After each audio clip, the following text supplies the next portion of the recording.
Hi everyone, my name is Monique Patterson. I'm a journalist and I'm an author of true crime. I have 3 books that I have published, and I've always had a real fascination with true crime. The main reason is because the truth is stranger than fiction. So I've decided to start a podcast and tell you some of the cases that have really shocked me in a world where I think that it's very hard to be shocked anymore. True crime always delivers. So I am hoping to continue to do podcast episodes on a regular basis. Would love to hear if you are interested in me giving my take on certain cases. Feel free to comment in the comments section, or you can find me on Facebook, Monique Patterson Author. So here's the first episode. If you're a true crime junkie like me, you're probably regularly shocked by the twists and turns that are splashed across television screens and newspapers around the world. Just when you think there's nothing else that can shock you, you'll hear about a weird sex cult named NXIVM, led by a volleyball-playing geek with a god complex. Such was his fascination with multi-level marketing that he modelled his cult around it. The pyramid allowed people at the top to take a slave who had to provide incriminating material about themselves to ensure they remained subservient. They even had to show their devotion by agreeing to get branded with a hot iron like farmers do to cows. I mean, what the fuck? The world has become obsessed with true crime. We devour it like a piece of KFC chicken on a cheat day while dieting. We discuss the theories around the water cooler at work as if we know the people involved, and argue with dead certainty who we think was responsible. Why? Because the truth is stranger than fiction, and us armchair detectives feel like we can play Sherlock Holmes from the comfort and safety of our own lounge rooms. Now, the first thing I want to talk about is something that I think should be Murder 101. And just as a disclaimer to this, I want to make it clear that I'm a supporter of people sharing their stories of sexual abuse and them getting the help they need, and the person who abused them being brought to justice.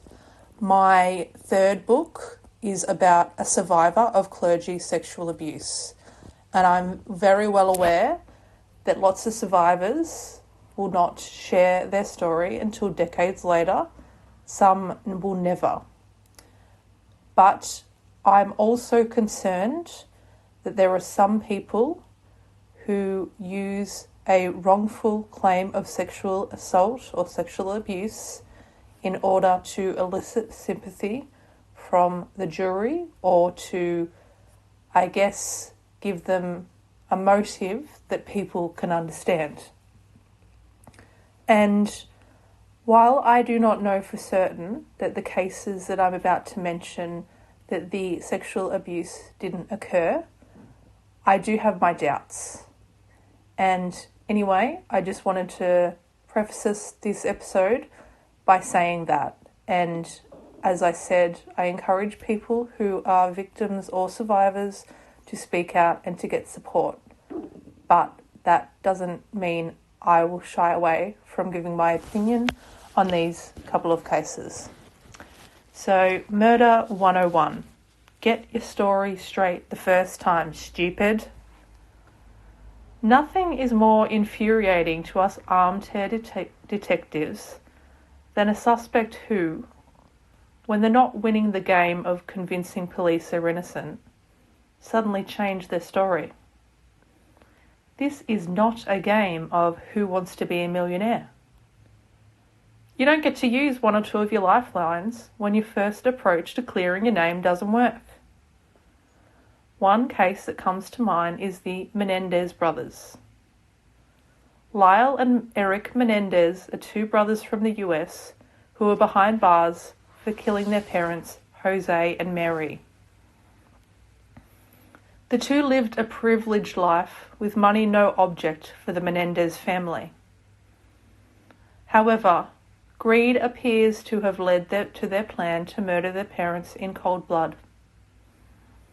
Perhaps the fact that they were born with silver spoons in their mouths led to their undoing.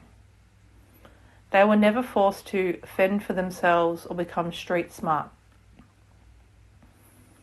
At one point, they decided to break into neighbours' homes for fun. Their father was enraged, but dealt with the crimes the best way he knew how: money. He paid off the victims to ensure his sons would not be charged. The two were quickly learning that money could fix anything. And when they found out their father had written a new will and their inheritances would be drastically reduced, it appears they thought they could pull off the perfect crime. On August 20, 1989, the two brothers went to a screening of Batman, ensuring they kept the ticket stubs to prove their alibis. Their plan was simple: return home to a bloody crime scene in which their parents had been shot to death, call the police and tearfully tell them their beloved parents had been murdered. However, the behaviour of the brothers in the days after the deaths began to raise eyebrows. It's true that everyone deals with grief differently, but the two brothers were brazen enough to head to the crime scene, the home where their slain parents had bled to death, to ask police if they could go inside and get their tennis rackets. They expected police and the world watching to believe that their parents had been murdered by a killer who was on the loose in the home they shared with, who was on the loose. And then they wanted to go and deal with it by playing tennis. Not their greatest hour, I'm sure they now realise. There were other things that led to their undoing.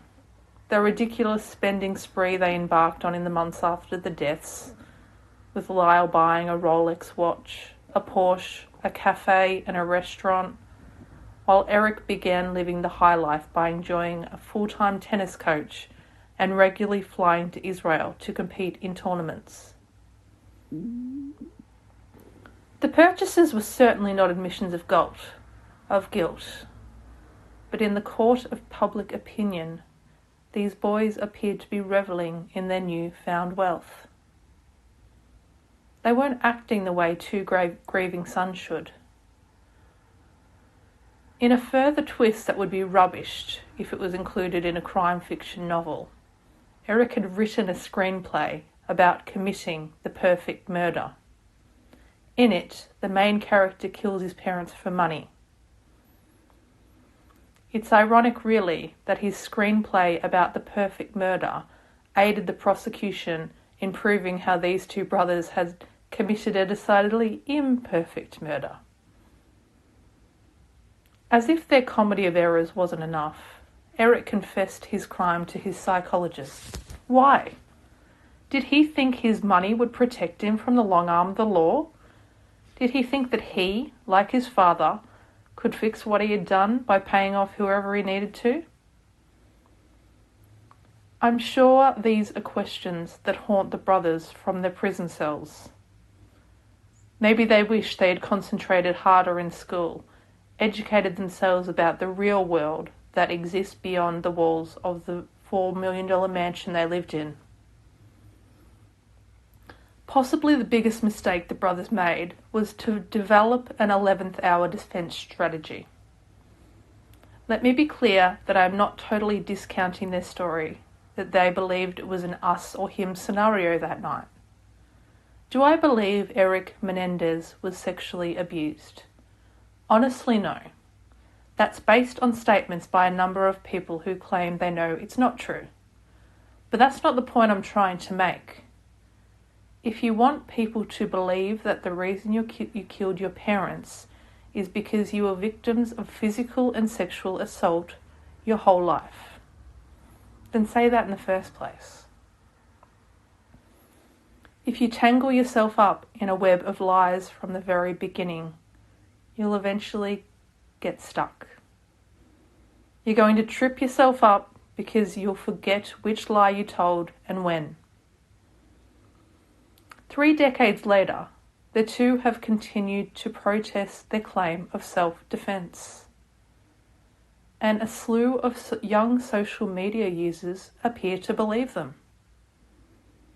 There's a groundswell of support for the two on the popular platform TikTok. A Change.org petition calling for them to be released has been signed by more than 100,000 people. Letters, yes, letters, have been written to politicians calling for their convictions to be overturned. Perhaps the youth of today are more forgiving than me. Or perhaps the truth is stranger than fiction.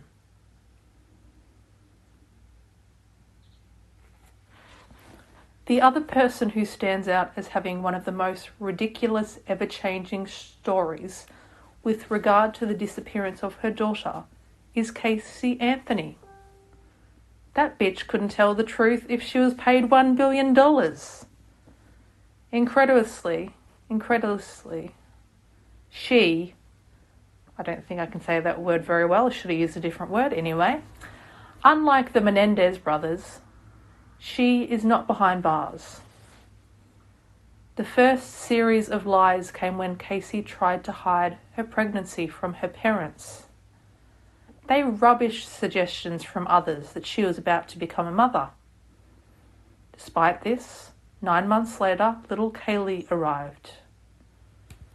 Cindy and George immediately doted on their grandchild, who lived with them and Casey at the family home. On June 16, 2008, Casey had an argument with her parents and she drives off with Kaylee. A month later, Casey's mother Cindy is advised the car registered to her has been impounded. Casey's father retrieves the car and is overcome by a foul stench emanating from it. The two track down their daughter and demand to see Kaylee. She, they are told, has been missing for a month. Frantic, the two distraught grandparents demand answers. What the hell does she mean? Where is Kaylee? Who has her? A nanny named Zenaida Fernandez Gonzalez had allegedly run off with her, Casey tells them. Police are called and Casey's tall tale begins to rival that of the Empire State Building. She leads police on a wild goose chase, seemingly trying them to direct them to the apartment where she had dropped off Kaylee a month ago. She told police she worked at Universal Studios and even accompanied them there, only for them to learn that this was another lie. During their investigation, police learned that Casey wasn't acting like the distraught mother of a missing 2-year-old. She was regularly going out drinking and partying and even entered a swimsuit competition. It was as if some burden had been lifted from her shoulders and she was celebrating. However, like the Menendez brothers, Casey wasn't exactly astute with hiding her tracks. She Googled, among other things, foolproof suffocation on the last day Kaylee was seen alive. She also Googled how to make chloroform and neck breaking. The lifeless body of little Kaylee was found in a wooded area close to the Anthony home in December 2008. In another shock twist, Casey decided to change her story. Kaylee, she said, had drowned in the family pool and her father disposed of the body. She lied about what happened, she said, because her father had sexually abused her. There it was again, the old sexual abuse defence. And again, I don't know for certain that it's not true, but the timing and the countless lies she told make me doubt that it's true. Don't take this the wrong way. I encourage victims of sexual abuse to speak out, to seek help, to begin to heal. But I fear that this defence tactic has become the new Plan B. Fans of the television show The Practice may remember this term. Basically, if your defence approach was not working, you went to Plan B. Their Plan B was to point the finger at another person and accuse them of the crime your client is accused of. On the show, it was particularly effective, adding a hearty helping of reasonable doubt in the minds of the jurors. Well, I fear that making an allegation of sexual abuse has been used by a small minority of criminals. The goal? To elicit sympathy from the jurors, to give them, as Oprah would say, an aha moment, an oh, now I understand moment.